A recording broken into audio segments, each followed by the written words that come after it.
In the heart of Victorian London, the streets were a battlefield of movement. Horse-drawn carriages jostled for space, omnibuses carried crowds across the city, and pedestrians darted through the chaos. By the 1860s, traffic congestion around Parliament had become so dangerous that dozens of accidents were reported each year. London's police and engineers searched for a solution, and in December 1868, they unveiled something entirely new: the traffic signal. It would change the world, but its debut was nothing short of a disaster. The signal was the brainchild of J.P. Knight, a railway engineer who applied rail signaling principles to city streets. His design consisted of a tall post topped with semaphore arms for daytime use and gas lamps for night.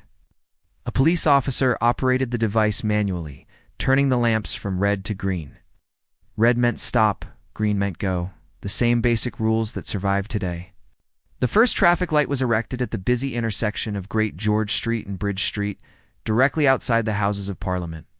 At first, the invention seemed promising. Newspapers reported that the signal improved order and reduced collisions at one of London's busiest crossroads.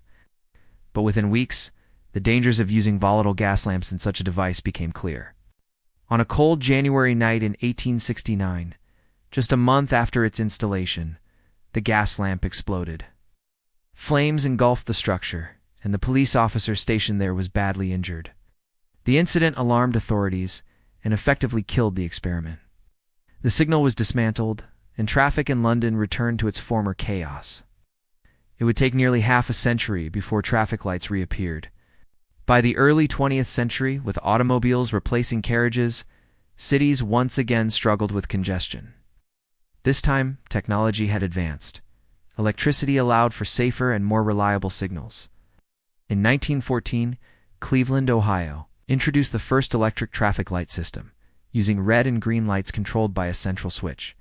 The design spread rapidly, with yellow added later to warn of changing signals. By the 1920s, electric traffic lights had become standard in major cities worldwide. The irony of London's failed experiment is that its basic concept was sound. J.P. Knight's design introduced the principles of stop and go signals that are still used today. But the reliance on gas, a dangerous and unstable technology, doomed the project. The explosion of the first traffic light is a reminder that even world-changing ideas can stumble or blow up at the start. Today, traffic lights are so ubiquitous that we rarely think about them.